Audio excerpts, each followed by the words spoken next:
খেতে বসে ময়নার ননদ বলল, ভাবি, ইলিশ মাছ পাতে নাও না কেন? নাও। ময়না খুশি হয়ে মাছ তোলার চামচটা ধরতে যাবে, ঠিক তখনই ওর শাশুড়ি বলে উঠলেন, বৌমা বোধহয় এবেলা মাছ খাবে না, মাংস আছে তো। দুটো একসাথে খেলে অমঙ্গল হবে। লজ্জা পেয়ে ইলিশের দিকে বাড়ানো হাতটা আস্তে করে সরিয়ে নিল ময়না। মাথা নিচু করে শুধু ঘাড় নেড়ে বুঝিয়ে দিল সে মাছ খাবে না। মুখ ফুটে বলতে পারল না, মা, আমারও ইলিশ মাছ খেতে ইচ্ছে করছে। এরকম কত কথাই তো সে আজকাল বলতে পারে না। ময়না জানে শাশুড়িমা কেন তাকে মাছ খেতে দিলেন না। যেহেতু তার ছেলে এখন অফিসে, তাই সে খেতে পারছে না বলে ময়নাকেও খেতে দেবেন না। উনি প্রায়ই এমন করেন। ডাল দিয়ে ভাত শেষ হয়েছে, এবার সবার ইলিশ ভাপা খাওয়ার পালা। একে একে সবার পাতে সর্ষে মাখানো ইলিশ উঠছে, শুধু ময়নার পাতটাই ফাঁকা। মাছ বাদ দিয়ে পরের আইটেম মাংস, কিন্তু সবার আগে সে মাংসই বা নেয় কি করে? পাতের ভাতগুলো হাত দিয়ে নাড়াচাড়া করতে করতে আর চোখে দেখল শাশুড়িমা ইলিশের পেটি থেকে ডিমটা আলাদা করে ছোট দেওরের পাতে তুলে দিলেন। সকালে যখন সে নিজের হাতে সর্ষে, কাঁচা লঙ্কা আর কাঁচা সরিষার তেল মেখে মাছগুলো ভাপার জন্য তৈরি করছিল, তখন কি অপূর্ব গন্ধ বেরোচ্ছিল। মনে হচ্ছিল একটা টুকরো যদি তখনই খেতে পারত। কিন্তু সেই মাছ তার পাতে আসে সবার শেষে। যখন সবাই খাওয়া শেষ করে উঠে যায়, তখন ঠান্ডা হয়ে যাওয়া এক টুকরো মাছ তার ভাগ্যে জোটে। ততক্ষণে সর্ষের ঝাঁজ উবে যায়, গরম ভাব মিলিয়ে যায়, আর খাওয়ার আনন্দটুকু শেষ হয়ে যায়। চুপচাপ বসে থাকে ময়না, অপেক্ষা করে যতক্ষণ না সবাই তৃপ্তি করে মাছের শেষ অংশটুকু শেষ করে। আজও তার ব্যতিক্রম হলো না।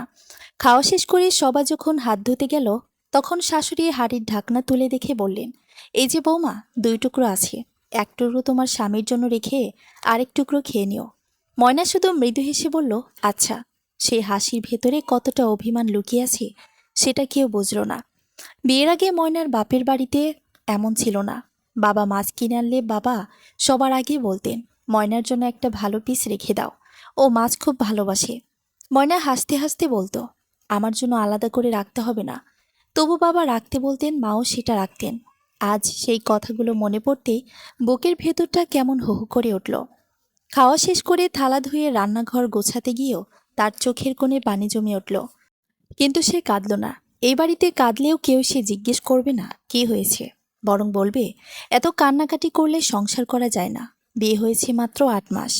এই 8 মাসে ময়না শিখে গেছে সংসারে সব কষ্টের প্রতিবাদ করা যায় না, কিছু কষ্ট গিলে ফেলতে হয়।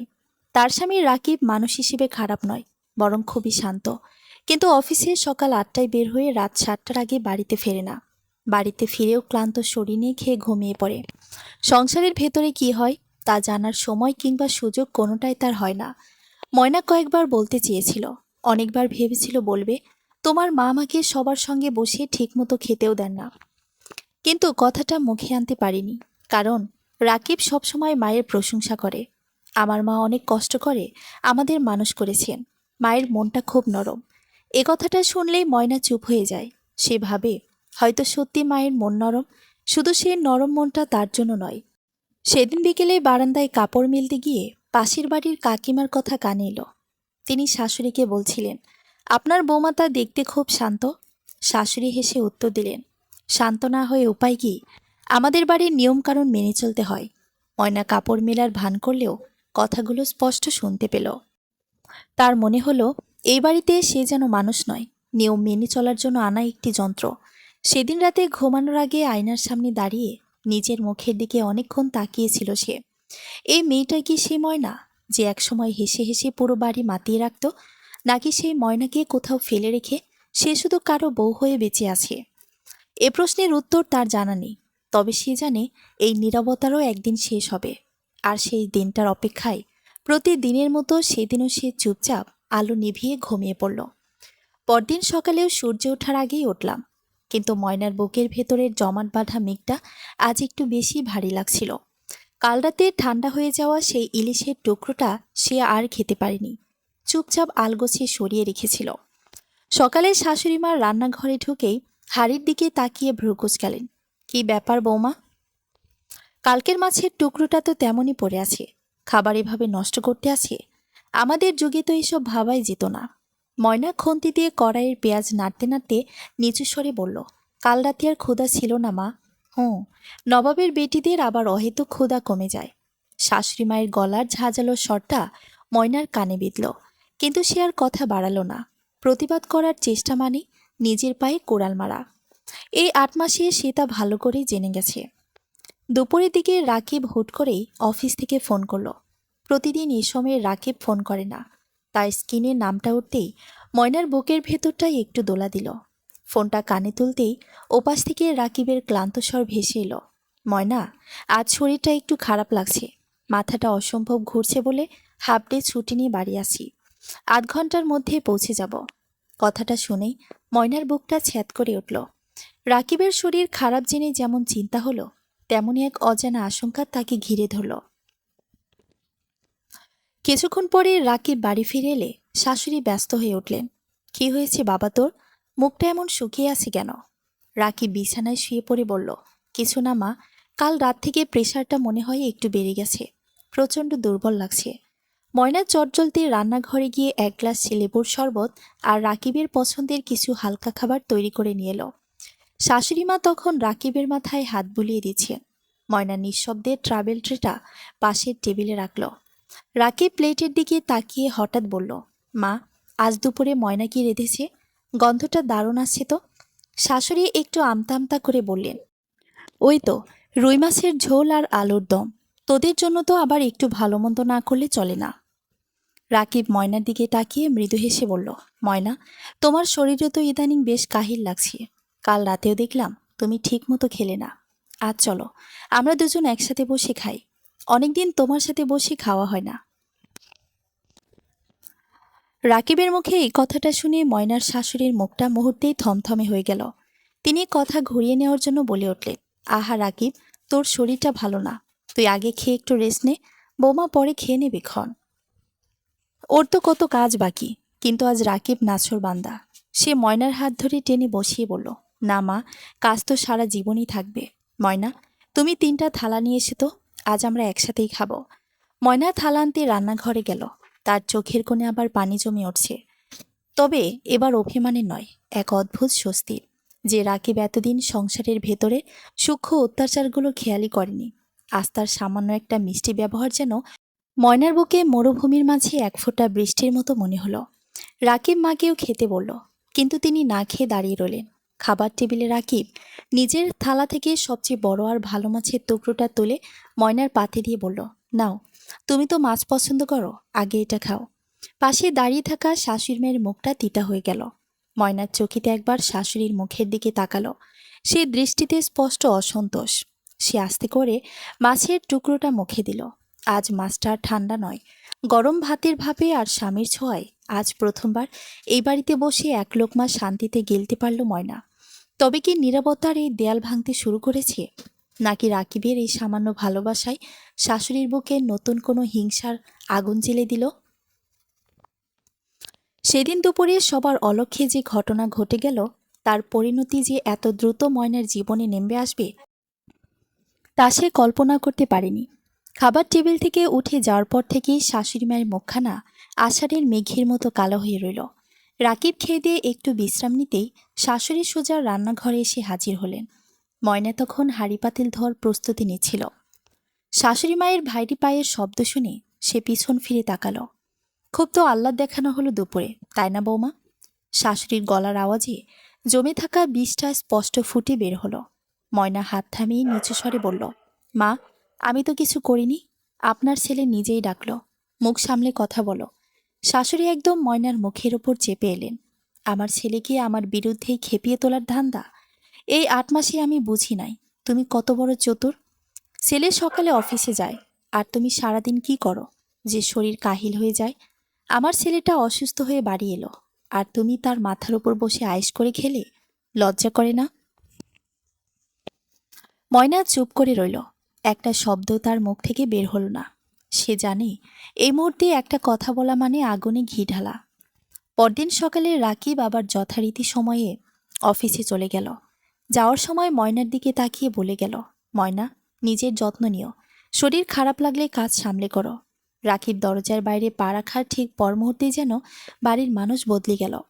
শাশুড়িমার রান্নাঘরের দরজায় দাঁড়িয়ে ময়নাকে ডেকে বললেন, আজকালকার মেয়েদের নাটক আমি অনেক দেখেছি। আজ থেকে সংসারের সব কাজ একা তুমি করবে। কাজের মেয়েটাকে আজ আসার দরকার নেই, বলে দিয়েছি। দেখা যাক কত শরীর খারাপ তোমার। সারাদিন ধরে ময়না একা হাতে কাপড় ধোয়া, ঘর মোছা আর রান্নাবান্না করলো। পিঠের ব্যথাটা যখন অসহ্য হয়ে উঠছিল, তখনও সে একটু জিরে নেওয়ার সুযোগ পেল না। কারণ শাশুড়ি মা প্রতি মুহূর্তে কোনো না কোনো ত্রুটি খুঁজে বের করে শেষবারের কথা শুনিয়ে যাচ্ছেন। বিকেলে ময়নার ননদ বাড়ি এলে শাশুড়ি তার কাছে ময়নার নামে বাড়িয়ে বাড়িয়ে বানিয়ে অভিযোগ করতে লাগলেন। দেখলি তোর ভাবির কাণ্ড, আজকাল ভাইকে হাত করে আমাকে পাত্তাই দিতে চায় না। কাল দুপুরে আমাকে না খাইয়ে দাঁড় করে রেখেছে। ননদও তা শুনে ময়নাকে শুনিয়ে শুনিয়ে বলল, এত অহংকার ভালো না ভাবি। মায়ের ছেলের উপার্জনে খাও, একটু শ্বশুরবাড়ির মানুষকে সম্মান করতে শেখো। ময়নার চোখের কোণ বেয়ে জ্বলন্ত পানি গড়িয়ে পড়ল। সে ঘরে গিয়ে আয়নার সামনে দাঁড়ালো। আজ তার মনে কোনো কাঁদুনে ভাব নেই, বরং বুকের ভেতরে এক তীব্র আগ্নেয়গিরির জন্ম হচ্ছে। সে বুঝতে পারতেছে এই নীরবতা তাকে দিন দিন আরো শেষ করে দিচ্ছে। রাকিব রাতে অফিস থেকে ফিরলে শাশুড়ি কপালে হাত দিয়ে শুয়ে পড়ার নাটক করলেন। রাকিব উদ্বিগ্ন হয়ে বলল, কি হয়েছে মা? শাশুড়ি চোখ মুছে বললেন, কিছু না বাবা, তোরা সুখী হ। বুড়ো মানুষ, আমার সংসারে কোনো দাম নেই। বৌমা সারাদিন আমাকে একটা কথা বলারও সুযোগ দেয়নি, উল্টো মুখ ঘুরিয়ে চলে গেছে। রাকিব অবাক হয়ে ময়নার দিকে তাকালো। ময়না এবার আর আগের মতো মাথা নিচু করে রইল না। সে সোজা রাকিবের চোখের দিকে তাকালো। যে চোখে এতদিন শুধু অবহেলা আর অভিমান ছিল, আজ সেখানে এক স্পষ্ট সত্য প্রকাশের জেদ। ময়না ধীর শান্ত গলায় বলল, তোমার মায়ের শরীর সত্যি খারাপ কিনা সেটা জানার আগে আমার একটা কথা শোনার সময় কি তোমার হবে? ঘরে এক মুহূর্তের জন্য শ্মশানের নীরবতা নেমে এলো। শাশুড়ি আর ননদ স্তব্ধ হয়ে ময়নার দিকে তাকিয়ে রইল। তবে কি এবার ময়না সব সত্য ফাঁস করে দেবে, নাকি শাশুড়ির কোচক্রি জালে ফেসে গিয়ে রাকিবের চোখে সে অপরাধী হয়ে যাবে? ময়নার মুখের দিকে তাকিয়ে পুরো ঘরে ধমধমে নীরবতা নেমে এলো। শাশুড়ি মায়ের চোখজোড়া অপমানে আর রাগে জ্বলজ্বল করে উঠল। আর ননদ কিছুটা অপ্রস্তুত হয়ে পাশে দাঁড়িয়ে রইল। রাকিব কিছুটা অবাক হয়ে ময়নার দিকে তাকিয়ে বলল, কি কথা ময়না, বলো।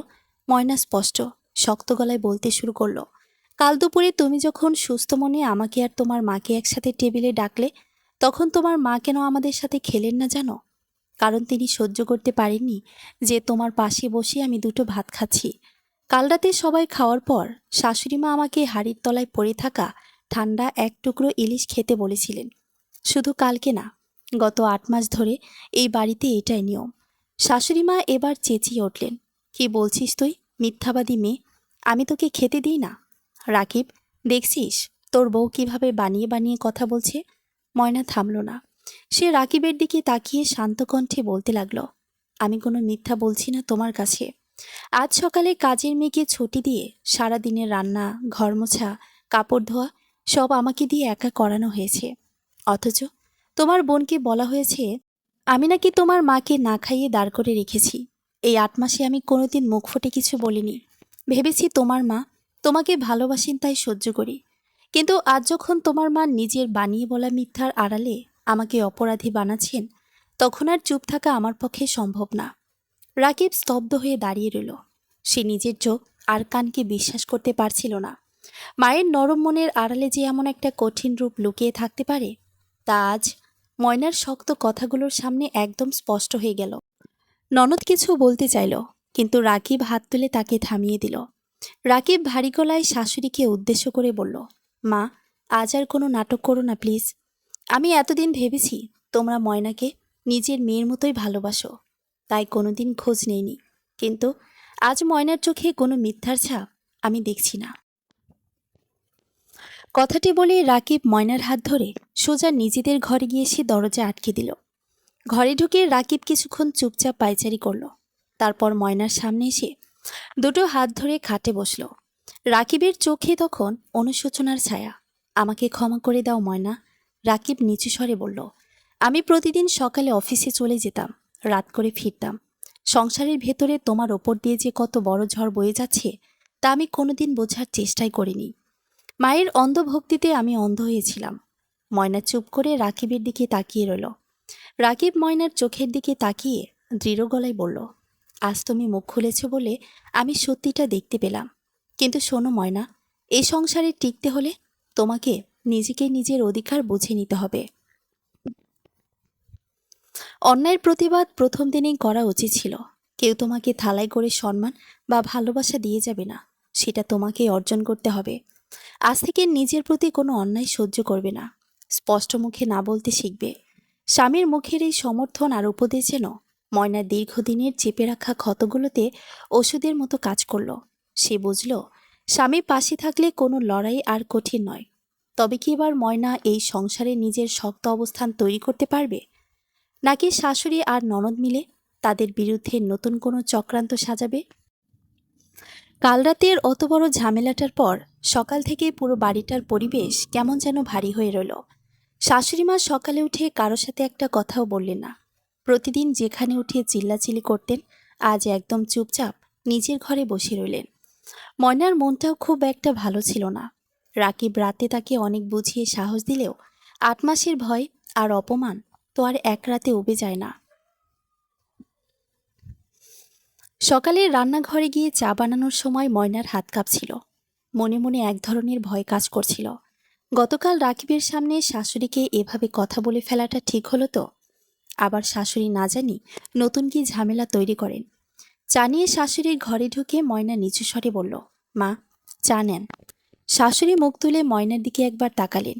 সেই চোখে আগের মতো চিৎকার করার তেজ না থাকলেও একটা ঠান্ডা রাগ আর জেদ পরিষ্কার দেখা যাচ্ছিল। তিনি চায়ের কাপটা ধরে টেবিলের ওপর ঠাস করে রেখে বললেন, রাখ এখানে। ছেলের কাছে তো আমাকে ছোট করলে, এখন চা দিতে আসছো কেন? তোমার হাতের চা খেলে তো আমার পেট ফেটে যাবে। ময়না কোনো কথা না বলে চুপচাপ দাঁড়িয়ে রইল। সে বুঝে গেল পরিস্থিতি এত সহজে স্বাভাবিক হওয়ার নয়।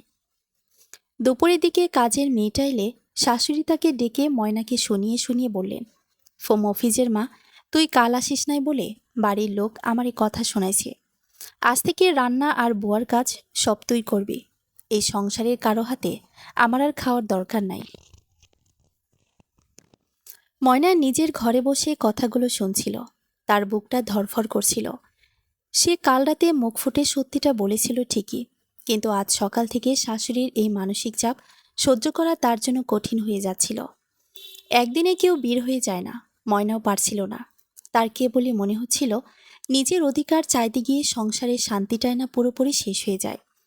বিকেলে ননদ বাড়িতে এলে শাশুড়ি কপালে হাত দিয়ে কান্নাকাটি জোরে দিলেন, তোর ভাই তো এখন বইয়ের কথা ছাড়া কিছু বোঝে না। কাল রাতে আমারই কি কথাটাই না শোনালো। এই বয়সে এসে আমার এই দিন দেখতে হলো। ননদ এসে ময়নার ঘরের দরজায় দাঁড়িয়ে বিষাক্ত গলায় বলল, ভাবি, তুমি এত শয়তান তা আগে বুঝি নাই। ভাইকে হাত করে মাকে এভাবে কাঁদাচ্ছ। ময়না এবার চোখ তুলে শুধু বলল, আপু, তোমার ভাইকে আমি কোনো মিথ্যা বলিনি। তোমার মা কাল কি করেছিলেন সেটা তুমিও জানতে। এখন উনি যদি কষ্ট পার অভিনয় করেন, আমার কিছু করার নেই। ননদ আর কথা না বাড়িয়ে গজগজ করতে করতে চলে গেল। সন্ধ্যায় রাকিব যখন অফিস থেকে ফিরল, ময়না তাকে সব বলল, তবে কোনো নাটকীয়ভাবে নয়, সাধারণ একটা মেয়ের মতো ভেঙে পড়ে বলল, তোমার মা আর তোমার বোন আমার সাথে কথা বলছে না। ঘরটার মধ্যে কেমন একটা শ্বাসকষ্ট হয়, আমার ভয় করছে। এভাবে চললে তো আমি এই বাড়িতে টিকতে পারবো না। রাকিব ময়নার পাশে বসে মাথায় হাত রেখে শান্ত গলায় বলল, একদিনে তো আর এত বছরের অভ্যাস বদলানো যায় না ময়না। তুমি কোনো ভুল করনি, নিজের সম্মানটা ধরে রাখতে গিয়েছে মাত্র। মা আস্তে আস্তে ঠিক হয়ে যাবে, একটু সময় দাও। ময়না জানালা দিয়ে বাইরের অন্ধকারের দিকে তাকিয়ে রইল। সে বুঝতে পারছিল নিজের পায়ের তলার মাটি শক্ত করা এত সহজ নয়। পথটা অনেক কঠিন, আর প্রতিদিন একটু একটু করে মানিয়ে নিয়ে তাকে এগোতে হবে। কিন্তু কাল সকালে শাশুড়ি মা কি সত্যি শান্ত হবেন, নাকি কোনো বড় সিদ্ধান্ত নেবেন? পরদিন সকালটাও খুব একটা আলাদা হলো না। শাশুড়িমা নিজের মনমরা ভাবটা ধরে রেখেছিলেন ঠিকই, তবে রান্নাবান্নার ভারটা আবার পরোক্ষভাবে ময়নার ওপরই এসে পড়ল। মুখ হাঁড়ি করে কাজের বুয়াকে বললেন, মফিজের মা, তুই আর তরকারি কুটে দিস না। নবাবের বেটি নিজেই সামলাক, না হলে আবার কার নামে কি নালিশ ওঠে। ময়না কথাগুলো শুনেও না শোনার ভান করল। গতকালকের পর সে বুঝতে পেরেছে শাশুড়ির সব কথায় কান দিলে নিজেরই দম বন্ধ হয়ে আসবে। দুপুরের রান্নার তোড়জোড় করছিল ময়না। কাজের চাপ আর ঘরের এই গোমট মানসিক অবস্থার কারণে গত কয়েকদিন ধরে ময়না ঠিকমতো খাচ্ছিল না। আজ সকাল থেকেই তার শরীরটা কেমন যেন ভারী ভারী লাগছিল। পেটের ভেতরটা খালি খালি ঠেকছিল।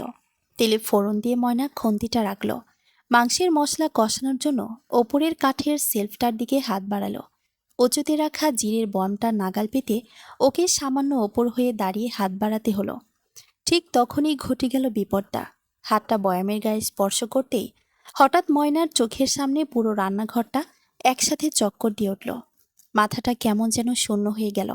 হাত পা ছেড়ে দিয়ে মুহূর্তের মধ্যে ময়না সামলাতে পারল না। হাতের বয়ামটা মেঝেতে পড়ে ঠাস করে ভেঙে চুরমার হয়ে গেল। আর তার সাথেই ময়না ধপাস করে রান্নাঘরের মেঝেতে ঢলে পড়ল। ভাঙা বয়াম আর ওপরের হাঁড়ি পাতিলের শব্দে শাশুড়ি মা ঘর থেকে ছুটে এলেন। নবাবের মেয়ে, কি হলো তোমার? রান্নাঘরের জিনিসপত্র ভাঙছো কেন আবার? বলতে বলতেই চোখ পড়ল মেঝেতে জ্ঞান হারিয়ে পড়ে থাকা ময়নার দিকে। ময়নার ফ্যাকাশে মুখ আর নিথর শরীরটা দেখে শাশুড়ি মায়ের বুকটা এক মুহূর্তের জন্য কেঁপে উঠল। চিরকালের রাগ আর জেদ একপাশে রেখে তিনি চেঁচিয়ে উঠলেন, ও মফিজের মা, শিগগির আয়, পাশের ঘরের ভাবিরে ডাক দে। বৌমা কেন এমন করলো? পাশের বাড়ির কাকিমা ছুটে এলেন। সবাই মিলে ময়নাকে ধরে এনে ঘরের বিছানায় শুয়ে দিল। কাকিমা ময়নার চোখে মুখে পানির ঝাপটা দিলেন, কিন্তু ময়নার কোনো সাড়া পাওয়া গেল না। কাকিমা ময়নার হাতে পালস দেখে শাশুড়ির দিকে তাকিয়ে একটু সন্দেহজনক চোখে বললেন, ভাবি, ময়নার মুখটা তো একদম হলুদ হয়ে গেছে। সকাল থেকে কিছু খাইছে ও, নাকি অন্য কোনো খবর আছে? ননদও ততক্ষণে ঘরে ঢুকে পড়েছে। সে একটু বিরক্ত হয়ে বলল, আহা কাকিমা, কি খবর থাকবে আবার?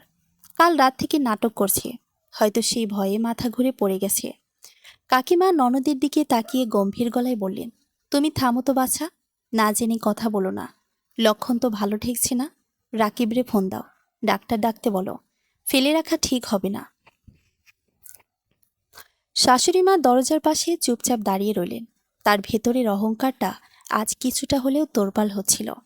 মেয়েটা কি সত্যি অসুস্থ, নাকি সংসারের এই মানসিক চাপে এমন হলো? মিনিট 25 পর রাকিব হন্তদন্ত হয়ে ঘরে ঢুকল। ময়নাকে বিছানায় এভাবে নিথর হয়ে পড়ে থাকতে দেখে তার হাত থেকে অফিসের ব্যাগটা নিচে পড়ে গেল। ময়না, ময়না, কি হয়েছে তোমার? রাকিব ময়নার পাশে বসে ওর হাত দুটো চেপে ধরল। ময়না তখনও চোখ মেলেনি। রাকিব চোখ তুলে শাশুড়ি আর বোনের দিকে তাকালো। সে দৃষ্টিতে স্পষ্ট অভিমান আর প্রশ্ন। তবে কি ময়নার এই হঠাৎ অসুস্থতা পুরো পরিবারকে নতুন কোনো সত্যের মুখোমুখি দাঁড় করাবে, নাকি শাশুড়ির ননদ এটাকে ময়নার নতুন কোনো নাটক বলেই ধরে নেবে? রাকিব এক মুহূর্ত সময় নষ্ট না করে পাশের গলির ডাক্তারকে ডেকে নিয়ে এলো। ডাক্তার এসে ময়নার প্রেশার মাপলেন, চোখ উল্টে দেখলেন। তারপর প্রেসক্রিপশন প্যাডটা খুলতে খুলতে হালকা হেসে রাকিবের দিকে তাকালেন। চিন্তার কিছু নেই রাকিব, মেয়েটার প্রেশার লো হয়ে জ্ঞান হারিয়েছে, সাথে শরীরটাও খুব দুর্বল। নিয়মিত খাওয়া দাওয়ার বিশ্রামের খুব দরকার। তবে আসল কথা হলো, তোমাদের বাড়িতে নতুন অতিথি আসছে মনে হয় কনসিভ করেছে। একটা পরীক্ষা করে নিও। ডাক্তারের মুখের এই একটা কথা যেন ঘরের সবাইকে একদম চুপ করিয়ে দিল। রাকিব স্তম্ভিত হয়ে দাঁড়িয়ে রইল কিছুক্ষণ। তারপর ময়নার মুখের দিকে তাকালো। তার চোখে জল আর ঠোঁটে এক অদ্ভুত আনন্দের হাসি। পাশের বাড়ির কাকিমা শাশুড়ির দিকে তাকিয়ে বলে উঠলেন, শুনলে তো ভাবি, আমি তো আগেই সন্দেহ করছিলাম। এখন আর বৌমারে দিয়ে এত কাজকর্ম করাইও না। প্রথম কিছুদিন খুব সাবধানে রাখতে হয়। শাশুড়িমা দরজার মুখে দাঁড়িয়েছিলেন। ডাক্তার আর কাকিমার সামনে তিনি আর রাগের ভাব ধরে রাখতে পারলেন না। বংশের প্রথম নাতি আর নাতনি আছে, এই আনন্দের খবরটা ওনার ভেতরের হিংসাটাকে এক নিমিষে যেন খানিকটা ঝাপসা করে দিল। তবে নিজের এতদিনের শক্ত রূপটা যেন এক মুহূর্তে ধুয়ে মুছে ফেলা যায় না। তিনি গলাটা একটু ঝেড়ে বললেন, বুঝলাম, মফিজের মা তো আছেই। কাল থেকে আর বৌমারে রান্নাঘরে ঢুকতে হবে না। ননদ একপাশে দাঁড়িয়ে মুখ বাঁকালো। ডাক্তার চলে যাওয়ার পর সে আস্তে করে শাশুড়ির কানে কানে বলল, মা, দেখছো তো, ডাক্তার আসার আগেই কেমন মাথা ঘুরে পড়ল, যাতে সবাই ওর উপরে নজর দেয়। শাশুড়ি এবার আর মেয়ের কথায় সোজা সায় দিলেন না। নিচু স্বরে বললেন, আহা, থাম তো তুই, পেটে বাচ্চা আসছে, এখন এসব ক্যাচাল করিস না। যাই হোক, আমার ছেলের সন্তান তো। ডাক্তার ওষুধ লিখে দিয়ে যাওয়ার কিছুক্ষণ পর ময়না আস্তে আস্তে চোখ মেল। মাথাটা তখনও বেশ ঝিমঝিম করছে। সামনে রাকিবকে বসে থাকতে দেখে অস্ফুট স্বরে বলল, জিরের বয়ামটা ভেঙে গেছে, আমি ধরতে পারিনি। রাকিব ময়নার চুলে হাত বুলিয়ে দিয়ে শান্ত গলায় বলল, বয়ামের কথা ছাড়ো তো ময়না। তুমি জানো তোমাকে ডাক্তার কি বলে গেছেন? আমরা বাবা মা হতে যাচ্ছি। ময়না এক মুহূর্তের জন্য রাকিবের চোখের দিকে তাকিয়ে রইল। কথাটা যেন তার মাথায় ঢুকতে সময় নিচ্ছিল। সত্যি তার পেটে বাচ্চা? খবরটা শুনে ময়নার চোখ দুটো জলে ভরে উঠল। এই ৮ মাসে এই বাড়িতে কত অপমান, কত অবহেলা সে সহ্য করেছে। কিন্তু আজ যেন ভেতরের সব কষ্ট এক পলকে হালকা হয়ে গেল। বিকেলে শাশুড়ি এক গ্লাস গরম দুধ আর দুটো বিস্কুট নিয়ে ময়নার ঘরে এলেন। থালাটা টেবিলে রেখে বেশ কড়া স্বরে বললেন, নাও, এটা খেয়ে নাও। এখন থেকে নিজের খেয়াল রাখতে হবে। কাল থেকে সকালে উঠে হুটহাট কাজ করতে যাবে না। আর হ্যাঁ, রাকিবকে আবার যেন এটা নিয়ে নালিশ করতে বসো না যে আমি তোমাকে দেখতে আসি নাই। ময়না বুঝতে পারল শাশুড়ির মুখের এই রূঢ় ভাষার পেছনে একটা হালকা যত্ন লুকিয়ে আছে। রাতারাতি হয়তো উনি খুব ভালো মানুষ হয়ে যাননি। ওনার মনের ভেতরের খোঁচা মারা স্বভাবটাও পুরোপুরি দূর হয়নি। কিন্তু বাচ্চার খাতিরে হলেও আচরণে কিছুটা শিথিলতা এসেছে। ময়না নিচু স্বরে বলল, ঠিক আছে মা। শাশুড়ি ঘর থেকে বের হয়ে যাওয়ার সময় দরজার দিকে তাকিয়ে একটু ইতস্ত করে বললেন, কাল থেকে সকালে আমি তোমার জন্য ডিম সিদ্ধ পাঠিয়ে দেব। মফিজের মাকে বলে দিছি, ও ঘরের সব ঝাড়পোছ করবে। ময়না বিস্কুটটা হাতি নিয়ে জানালার দিকে তাকালো। সংসারের এই টানাপোড়েনের মাঝে একটা নতুন আশা জন্ম নিয়েছে। শাশুড়ি আর ননদের কথার বান হয়তো হুট করে বন্ধ হবে না, কিন্তু এখন থেকে ময়নাকে নিজের সন্তানের জন্য শক্ত হতে হবে। তবে কি এই নতুন অতিথির আগমন ময়নার জীবনের সব অসমাপ্ত লড়াইকে আস্তে আস্তে একটা শান্তরূপ দিতে পারবে? পরদিন সকালের পরিবেশটা অন্য দিনের মতো একঘেয়ে বা ঝগড়াঝাটিতে ভরা ছিল না। আবার হঠাৎ করে খুব ভালোবাসায় ভরে গেছে এমনও বলা যাবে না। সকাল ৭টা বাজতেই শাশুড়িমা নিজেই গ্লাস হালকা গরম পানি আর একটা সিদ্ধ ডিম একটা ছোট প্লেটে করে ময়নার ঘরের দরজায় এসে দাঁড়ালেন। দরজায় নক না করেই সোজাসুজি ভেতরে ঢুকে টেবিলটার উপর প্লেটটা একটু শব্দ করে রাখলেন। ময়না তখন সবে বিছানায় উঠে বসেছিল। শাশুড়িকে ঘরে ঢুকতে দেখে সে কিছুটা সংকুচিত হয়ে আঁচলটা গায়ে জড়িয়ে নিল। শাশুড়ি মুখটা একটু গম্ভীর করে কড়া গলায় বললেন, উঠে বসে আছো ভালো কথা, পানিটা আগে শেষ করো। খালি পেটে বেশিক্ষণ থাকা চলবে না। আর এই ডিমটা পুরোটা খাবা, কুসুম যেন ফেলা না যায়। কালকে ডাক্তার কি বলে গেছে মনে আছে তো? আবার যদি রক্তচাপ কমে গিয়ে আছাড় খাও, তবে ডাক্তার ওষুধের খরচে আমার ছেলের পকেট খালি হবে। কথাগুলোর সুর তিতা শোনালো ঠিকই, কিন্তু ময়না খেয়াল করলো ডিমটা খুব সুন্দর করে খোসা ছাড়িয়ে আনা হয়েছে। আগে যেখানে ময়নাকে সকালে নাস্তার জন্য দুপুর পর্যন্ত অপেক্ষা করতে হতো বা বাসি রুটি দিয়ে চালিয়ে নিতে হতো, সেখানে শাশুড়ি নিজে এসে খাবারের তাগিদ দিচ্ছেন। ময়না নিচু স্বরে বলল, ঠিক আছে মা, আমি খেয়ে নিচ্ছি। শাশুড়ি আর কথা না বাড়িয়ে গজগজ করতে করতে ঘর থেকে বের হওয়ার সময়, হো বললেই তো হলো, খাবি কিনা কে জানে। মফিজের মাকে বলে দিয়েছি, ও এসে ঘর ঝাড়ু দেবে। আজ থেকে তোমার ভারী কোনো কাজ করার দরকার নাই। সকাল 10টার দিকে কাজের বুয়া মফিজের মা এলে শাশুড়ি রান্নাঘর থেকে চেঁচিয়ে তাকে তাগাদা দিলেন, ও মফিজের মা, কাজের মেয়েদের মতো হাঁটা চলা বন্ধ করো তো। বইয়ের ঘরে যা ভারী কাজ আছে সব তুই একা করবি। ওরে যদি আমি কোনো কলসি বা পানির বালতি টানতে দেখি, তবে তোর ওই দিনের মজুরি কেটে রাখব। মফিজের মা ময়নার ঘরে এসে ঝাড় দিতে দিতে ফিসফিস করে বলল, ছোট ভাবি, আমার মুখটা কঠিন হলেও মনে মনে আনন্দ ধরতেছি না। সকালে উঠে আমারে 5বার করে বলে দিছে তোমার ঘরের কোনো কাজে যেন তোমারে হাত দিতে না দিই। বড়বাবু কাল রাতে অনেক কুপরামর্শ দেওয়ার চেষ্টা করছিল, কিন্তু আম্মা উল্টা বড়বাবুরে বকে দিছে। ময়না কোনো উত্তর না দিয়ে বিছানার এক কোণে বসে রইল। সে জানে এই পরিবারে তার অবস্থান রাতারাতি স্বর্গের মতো সুন্দর হয়ে যায়নি। শাশুড়ির যে পরিবর্তনটুকু এসেছে তা পুরোপুরি ময়নার পেটের অনাগত সন্তানের জন্য। ময়নার প্রতি হঠাৎ কোনো গভীর মমতায় নয়, তবে এই সামান্য স্বস্তিটুকুই বা কম কিসের। দুপুরের দিকে ননদ এলো ময়নার ঘরে দরজায়, হাতে একটা স্টিলের বাটি, তাতে মাঝারি আকারের একটা রুই মাছের গাদা আর কিছুটা জল। ননদ ঘরের ভেতরে বাটিটা টেবিলের ওপর রেখে বাঁকা হেসে বলল, ভাবি, মায়ের তরকারিটা তোমার জন্য আলাদা করে রাখতে বলেছে, ঝাল কম দিয়ে ফোড়ন দেওয়া। মা তো আবার তোমার মতো কায়দা জানে না, তাই যেভাবে পেরেছে রাঁধছে, দেখে খেও। পছন্দ না হলে ভাইকে দিয়ে আবার হোটেল থেকে আনাইও। ময়না সহজ গলায় বলল, আপু, মা কষ্ট করে রেঁধেছেন, এটাই অনেক। হোটেল থেকে আনার কিছু নেই। তুমি এসে বসো না। ননদ যেন একটু অবাক হলো ময়নার এই শান্ত উত্তরে। সে মুখটা একটু ঘুরিয়ে বলল, না, আমার বসার সময় নাই, ঘরে অনেক কাজ।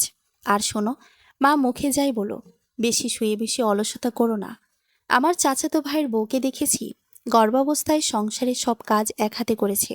কই, কোনো সমস্যা তো হয়নি। এখনকার মেয়েদের একটু কিছু হলেই ঢং বেড়ে যায়। কথাটা বলে ননদ তরতর করে নিজের ঘরের দিকে চলে গেল। ময়না বাটির দিকে তাকিয়ে হালকা একটা দীর্ঘশ্বাস ফেলল। সে মনে মনে ভাবল, মুখের এই ধারগুলো বোধহয় কখনো কমবে না। কিন্তু সে আর আগের মতো এসব কথায় আঘাত পায় না। সে বুঝে গেছে, মানুষের মুখের কথাকে তো আর বদলে ফেলা যায় না, কিন্তু নিজের মনটাকে তো শান্ত রাখা যায়। বিকেলে রাকিব অফিস থেকে একটু তাড়াতাড়ি ফিরে এলো। তার হাতে একটা পলিথিন ব্যাগ, তাতে কিছু তাজা আপেল, আঙ্গুর আর এক কৌটা হরলিক্স। রাকিব ঘরে ঢুকেই ব্যাগটা টেবিলে রাখল, আর ময়নার পাশে বসে ওর কপালে হাত রেখে বলল, শরীর কেমন লাগছে এখন? মাথা ঘোরানোটা কমেছে? ময়না মৃদু হেসে বলল, হ্যাঁ, এখন অনেক ভালো লাগছে। তুমি এত তাড়াতাড়ি চলে এলে যে? অফিসের কাজ ছিল না? অফিসে মন টিকছিল না ময়না, সারা দিন খালি তোমার কথাই মনে হচ্ছিল। কালকের পর থেকে আমি সত্যি খুব দুশ্চিন্তায় ছিলাম। রাকিব ময়নার হাত দুটো নিজের হাতের মধ্যে নিয়ে বলল। ঠিক তখনই শাশুড়ি মা দরজার সামনে এসে দাঁড়ালেন, হাতে রাকিবের জন্য এক কাপ চা।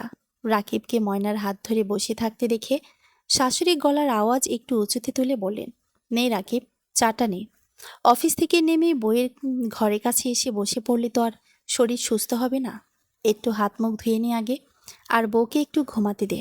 সারাদিন তো মাথার উপর দুজন মানুষ ঘোরাঘুরি করছে না। রাকিব মায়ের হাত থেকে চায়ের কাপটা নিয়ে একটু হেসে বলল, মা, ময়নাকে তো ডাক্তার একদম শান্তিতে থাকতে বলেছেন। তোমরা ওকে বেশি মানসিক চাপ দিচ্ছ না তো? শাশুড়ি যেন একথায় মারাত্মক আহত হলেন। হাত দুটো কোমরে দিয়ে বললেন, কি বললি রাকিব? আমি চাপ দিচ্ছি?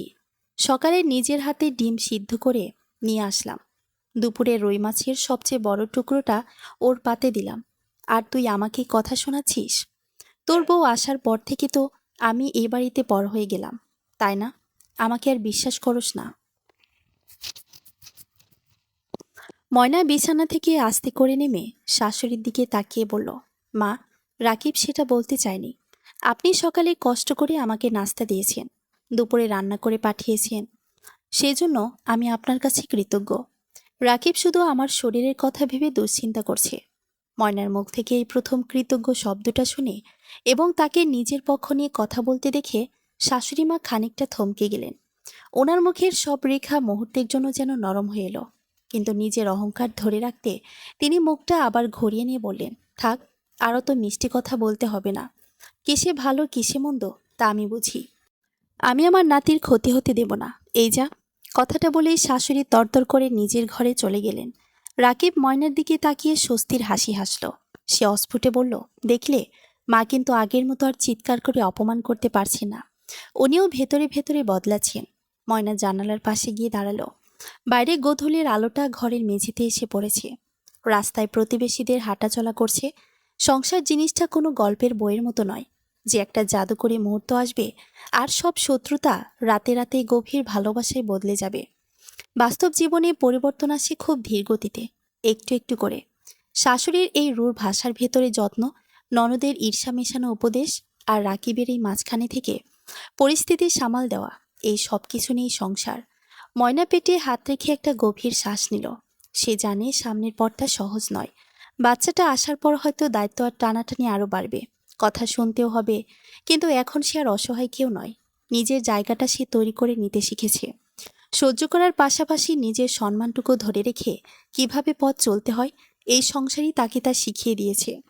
সন্ধ্যায় যখন ঘরে বাতি জ্বালানো হলো, ময়না রান্নাঘরের দিকে গেল শাশুড়িকে চায়ের কাপটা ফিরিয়ে দিতে। শাশুড়ি তখন একা একা বসে সবজি কাটছিলেন। ময়নাকে দেখে তিনি বললেন, এখানে দাঁড়িয়ে আছো কেন? যাও, ঘরে গিয়ে বসো। একটু পর রাকিবকে বলবা তোমাকে একটু হাঁটিয়ে নিয়ে আসতে। খালি এক জায়গায় বসে থাকলে পা ফুলে যাবে। ময়না মৃদুস্বরে বলল, ঠিক আছে মা। এই ঠিক আছে মা বলার মধ্যে আজ আর কোনো ভয় বা হীনমন্যতা ছিল না, ছিল এক ধরনের সহজ গ্রহণশীলতা। সংসারটা হয়তো এমনই, সব বৈচিত্র্য, ভালো মন্দের তিতা মিষ্টি মিশিয়েই একে বয়ে নিয়ে যেতে হয়। সময় তার নিজের নিয়মেই গড়িয়ে চলল। মাসের পর মাস পার হয়ে ময়নার কোলে এলো এক ফুটফুটে সুন্দর ছেলে সন্তান। বাচ্চাটা হওয়ার পর থেকে শাশুড়ি যেন অন্য এক মানুষ। নিজের সেই তিতা মুখের তেজ, কথায় কথায় খোঁটা দেওয়া, সব যেন কোথায় হাওয়া হয়ে গেল। নাতির নাম রাখা হলো আয়ান। আয়ানকে এক মুহূর্ত চোখের আড়াল করতেন না শাশুড়ি। নিজের কোলে সারাদিন আগলে রাখতেন। সকালে উঠে ময়না কিছু বলার আগেই উনি নাতিকে কোলে নিয়ে বাড়ির বারান্দায় হেঁটে বেড়াতেন। মুখে হাজারটা আদরের বোল ফুটত। আয়ান বড় হতে লাগলো।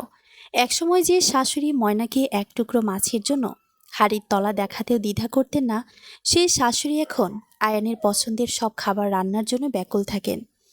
ময়না যদি কখনো ছেলেকে একটু শাসন করতে যেত, শাশুড়ি ঢাল হয়ে দাঁড়িয়ে বলতেন, খবরদার বৌমা, আমার কলিজার টুকরোকে একটা কড়া কথাও বলবা না। ও ছোট মানুষ, অন্যায় করতেই পারে। ময়না মাঝে মাঝে ঘরের কোণে দাঁড়িয়ে শাশুড়ির এই রূপ দেখত আর অবাক হতো। বয়স আর নাতির ছোঁয়া কিভাবে মানুষটাকে পাল্টে দিল। আগের সেই অভিমান, রাগ আর তিতা কথার ছাই চাপা পড়ে গিয়ে এখন শুধুই এক দাদির অগাধ মমতা জেগে উঠেছিল। এভাবে দেখতে দেখতে 10টা বছর কেটে গেল। আয়ানের বয়স এখন 10। দেখতে দেখতে বেশ বড় হয়ে উঠেছে সে। স্কুলে যায়, সারা বাড়ি মাথায় করে রাখে। সেদিন ওর 5টা দিনের মতোই সকালটা শুরু হয়েছিল। আয়ান স্কুলে যাওয়ার জন্য তৈরি হচ্ছিল, আর শাশুড়ির রান্নাঘরের পাশে বসে নাতির টিফিনের জন্য পরোটা বানিয়ে দেওয়ার তাগিদ দিচ্ছিলেন। হুট করেই উনি বললেন, আমার মাথাটা কেমন যেন লাগতেছে বৌমা। ময়না করের কাছ থেকে ঘুরে দাঁড়ানোর আগেই শাশুড়িমা একপাশে ঢলে পড়লেন। ময়নার হাত থেকে খুন্তিটা পড়ে গেল। সে চিৎকার করে ছুটে এসে শাশুড়িকে ধরল। মা, মা, কি হয়েছে আপনার? পাশে থাকা আয়ান ভয় পেয়ে কেঁদে উঠল। দাদু, দাদু, কথা বলছো না কেন? রাকিব খবর পেয়ে অফিস যাওয়ার পর থেকেই ছুটে এলো। প্রতিবেশীদের ডেকে দ্রুত শাশুড়িকে হাসপাতালে নিয়ে যাওয়া হলো। কিন্তু ডাক্তাররা অনেক চেষ্টা করেও কিছু করতে পারলেন না। ডাক্তার বাইরে এসে নিচু স্বরে জানালেন, ম্যাসিভ স্ট্রোক হয়েছিল। হাসপাতালে আনার পথেই উনি মারা গেছেন। বাড়িতে শাশুড়ির নিথর দেহটা যখন নিয়ে আসা হলো, তখন ময়নার বুকের ভেতরটা যেন খা খা করে উঠল। যে শাশুড়ি আগে তাকে কথায় কথায় আঘাত দিতেন, সেই শাশুড়ির সাথেই তো গত 10টা বছর ধরে ময়নার একটা শক্ত বন্ধন তৈরি হয়েছিল। প্রতিদিনের রাগ অভিমান, একসাথে চা খাওয়া, নাতিকে নিয়ে টানাটানি, এই সব কিছুই এখন স্মৃতি। ময়না শাশুড়ির মাথার কাছে বসে হাউমাউ করে কেঁদে উঠল। সে যে এভাবে ভেঙে পড়বে তা কেউ ভাবতে পারেনি। শাশুড়ির ঠান্ডা হয়ে যাওয়া হাত দুটো চেপে ধরে ময়না ফুপিয়ে ফুপিয়ে বলতে লাগলো, মা, আপনি এভাবে চলে গেলেন।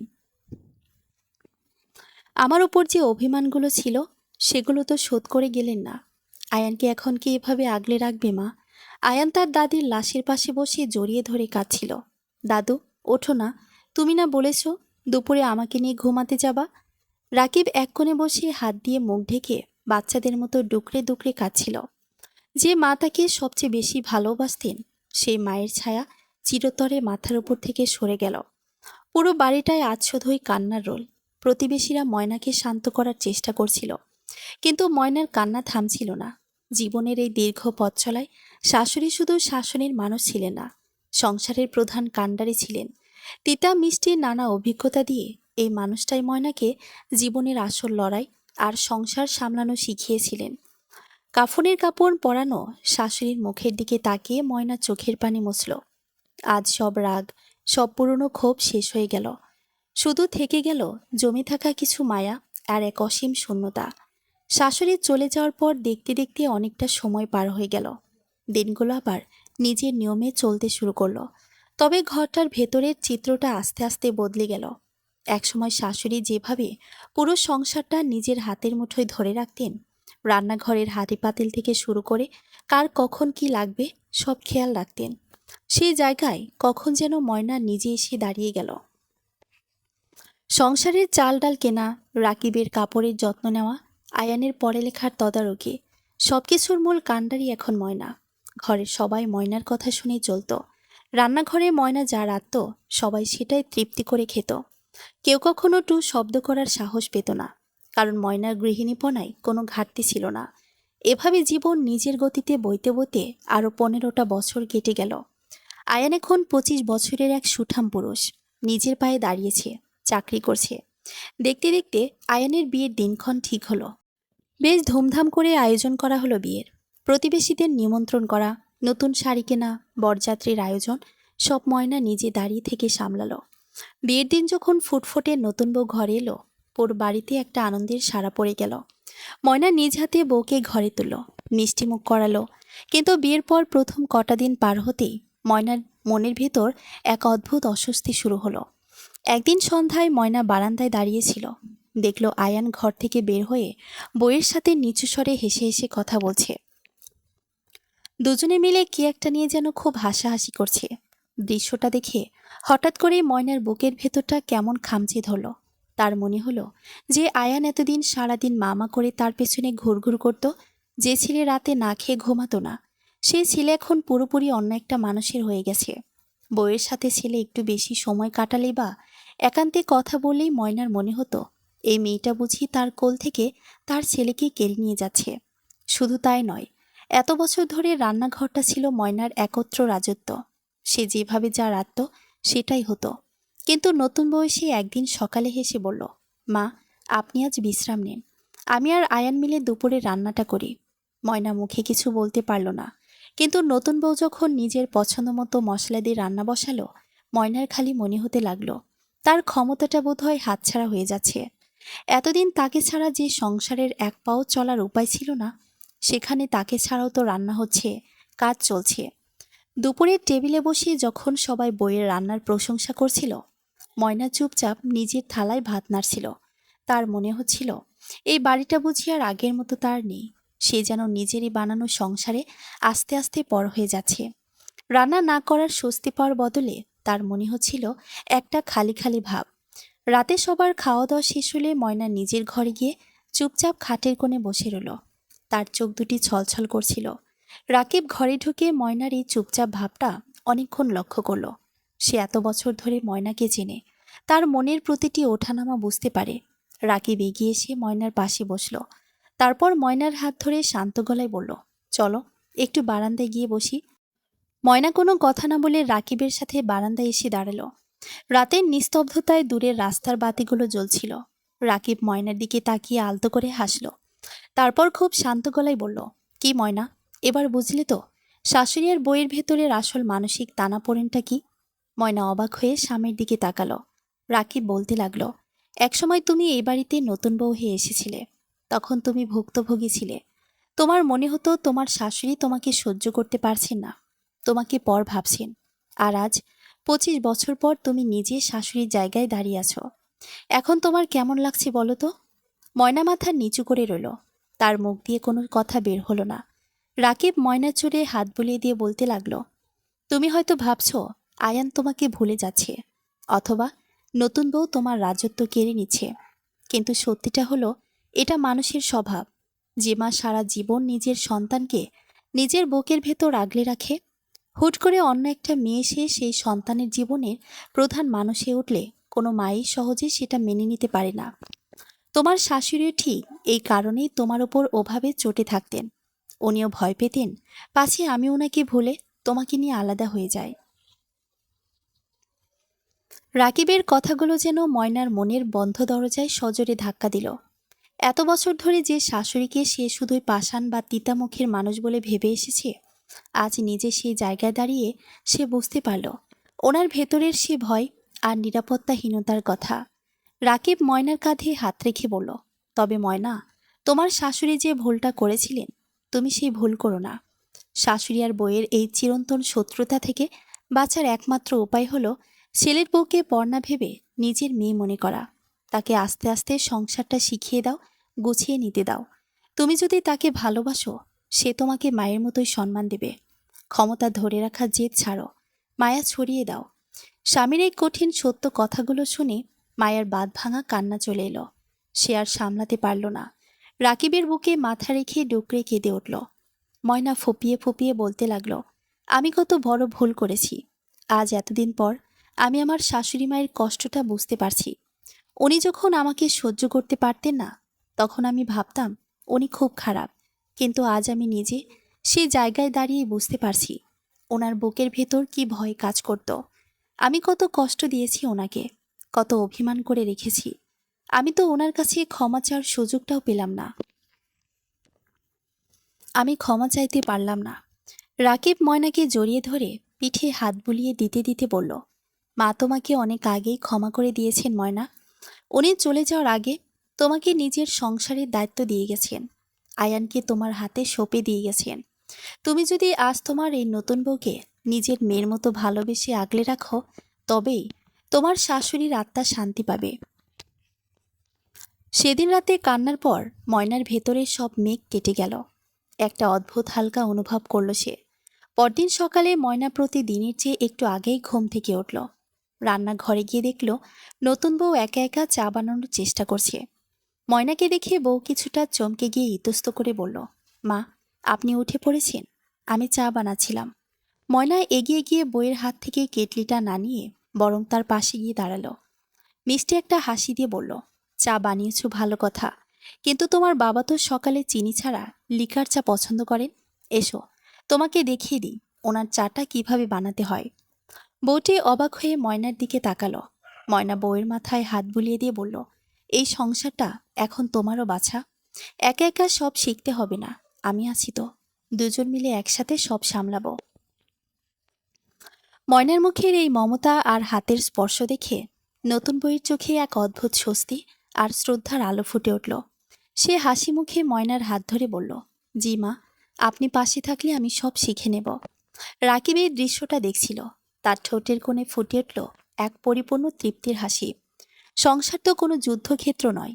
এখানে ক্ষমতা দখলের লড়াই নয়, বরং এক প্রজন্মের আলো অন্য প্রজন্মের হাতে তুলে দেওয়ার মাঝেই আসল সুখ। ময়না তার জীবনের চক্র পূরণ করেছে। সে আজ আর শুধু শাশুড়ি নয়, এক নতুন মেয়ের মা হয়ে উঠেছে। সমাপ্ত। সংসার জীবন গল্পটি আপনাদের কাছে কেমন লাগলো প্লিজ কমেন্ট করে জানাবেন। ধন্যবাদ।